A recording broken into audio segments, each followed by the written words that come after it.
Assalamualaikum teman-teman Nai dimanapun berada. Kali ini Nai ingin memberikan sebuah narasi luar biasa dari Prof. Rocky Gerung, di mana beliau memberikan sebuah analisa ilmiah di hadapan tim Jokowi. Mari simak ilmu sehat ini dengan santai ya. Langsung saja, cekidot. Impact-nya apa? Sekarang saya masuk pada hal yang membuat saya merasa bahwa ada hal yang akhirnya menggugah kemanusiaan kita, yaitu penampilan fisik Pak Jokowi itu. Sakit apa tidak dulu ya, alergi disembunyikan, makin lama tak bisa lagi disembunyikan bahwa beliau sakit, lalu rumors, kasakusuk, kita tahu itu dengan cara nguping pihak sana pihak sini itu kita konstruksikan lagi bahwa ya beliau sakit secara fisik, sakit. Sekarang kita mau lihat sebetulnya, saya sebagai orang yang belajar psikoanalisis, belajar filosofi dan punya pengalaman dramatis dalam keadaan-keadaan ekstrim, ketika di gunung dikepung oleh badai, suhu minus 20, kecepatan angin 90, lalu mulai ada reaksi batin, hidup apa enggak saya. Jadi saya bisa merasakan situasi batas ini, psikologi bilang grand situasi ini, ketika seluruh isu diarahkan ke Solo. Dan Pak Jokowi pasti setiap hari buka HP itu. HP itu sumber penyakit Jokowi. Tiap kali Fufu-Fafa, Roy Suryo, respon. Ya, dia mengalami sakit yang disebut pain of desire. Sakit karena punya ambisi itu. Kalau Pak Jokowi nggak punya ambisi, ya tenang aja tuh. Kita mulai baca itu tuh. Saya bisa nangkap. Sekarang, kenapa dia punya pain of desire? Begitu keadaan orang yang post power syndrome. Itu ada mulai dari lurah post power syndrome sampai presiden post power syndrome. Bentar lagi Donald Trump kena post power syndrome. Dan itu dia buru-buru backup dia, membackup dia sendiri untuk jadi ketua perdamaian dunia itu, yang Indonesia kemudian chip in dengan membayar iuran di situ kan. Itu kan gejala post power syndrome. Jadi fakta pertama, Presiden Jokowi pasti mengalami post power syndrome. Pasti. Itu gejala umum dari mereka yang meninggalkan kekuasaan. Bisa nggak post power syndrome ini dihindari? Bisa. Apa? Kasih lagi dia power. Gampang aja. Tapi Pak Jokowi tahu dia tidak mungkin lagi punya power. Karena udah 2 periode. Tetapi orang yang masih punya post power syndrome ingin kembalikan powernya, akan cari cara untuk memperpanjang, mengekstensi powernya itu. Apa yang dia lakukan? Gibran akan dirawat untuk jadi extension of his own power. Logis apa enggak? Bantah aja argumen saya. Jadi keinginan Pak Jokowi adalah melanjutkan kekuasaan dia melalui turunannya. Masuk akal enggak itu? Tanya pada Roy Suryo. Kebudayaan Jawa begitu cara berpikirnya. The ideas of power in Japanese culture. Post-power syndrome. Jadi saya mau terangkan ini betul-betul secara akademis, gak ada urusan apa-apa tuh. Nah, kita coba lihat konsekuensinya tuh. Akibatnya dari post-power syndrome ini, Pak Jokowi ingin mengendalikan semua hal. Built in di dalam emosi dia, built in dalam rasio dia, built in dalam gagasan batin dia itu. Untuk apa? Bring pulung back in. Pulungnya mesti kembali ke dia tuh. Tapi ini negara demokratis, itu soalnya. Gak bisa diperpanjang ambisi. Sekarang masalahnya bab 3 nih Pak Karni. Di dalam keadaan misteri itu, kepedihan psikologi yang sangat mendalam, timbul gejala jenis epidermitis, gangguan kulit.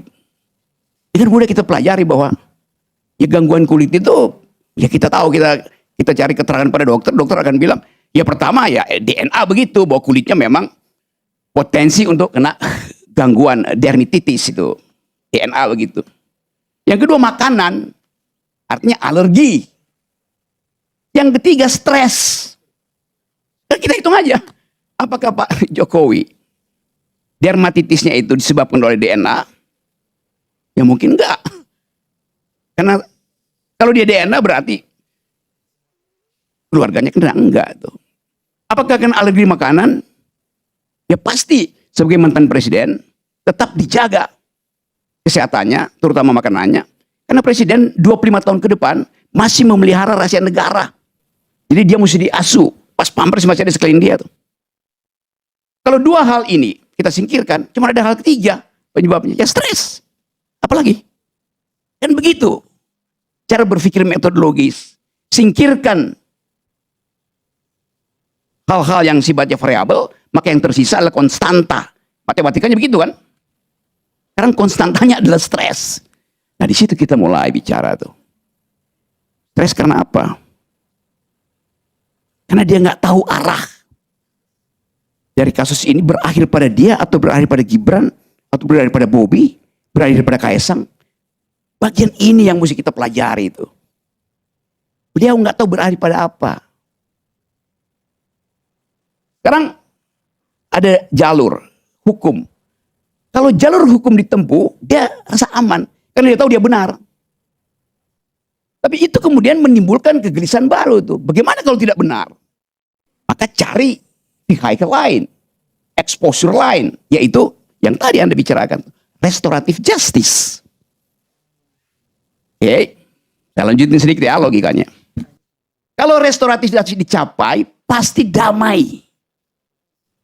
Pak Jokowi. Tapi ternyata restoratifnya tidak total. Karena cuma 2 orang yang ada di situ. Timbul problem psikologi baru. Makin cemas Pak Jokowi. Restornya tidak di restore. Restoratif dari kata restore. Artinya dipulihkan, dimasukkan kembali dalam sistem. Harusnya semua dimasukkan di situ. Supaya sistemnya itu adem, stabil. Jadi justru adanya restoratif justice memperparah gejala dermatitis beliau. Paradoks. Ada restoratif justice, tapi beliau makin tidak tenang. Dia lihat Pak Karni bongkar ini, pusing lagi dia tuh. Jadi kasihan Pak Jokowi, disiksa oleh public opinion. Itu jadinya.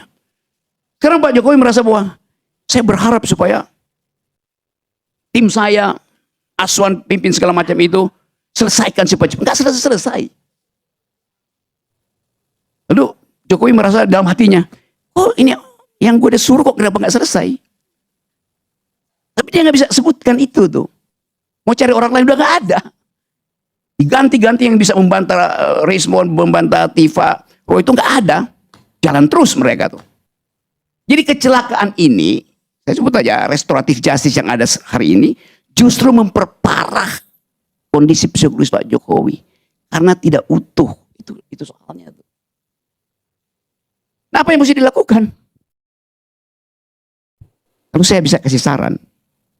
Pak Jokowi nggak usah angkat-angkat telepon, jangan baca berita tuh. Tapi dia menduga kalau dia nggak baca berita, dia tidak bisa mengarahkan kasus ini. Dilema psikologi baru. Karena begitu dia tutup, dia tahu bahwa Fufu-Fafa lagi dipersoalkan sekarang. Pusing lagi tuh.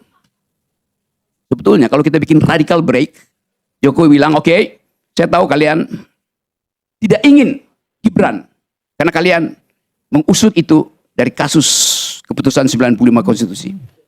Sebagai ayah saya akan bilang, Gibran kau mundur. Selesai problem. Itu yang namanya the real restorative justice. Karena orang tahu bahwa Jokowi ingin menitipkan seluruh ambisi dia melalui Gibran. Dan itu saya mulai tadi bahwa masalah ini dimulai oleh pain of desire. Keinginan karena ada ambisi itu.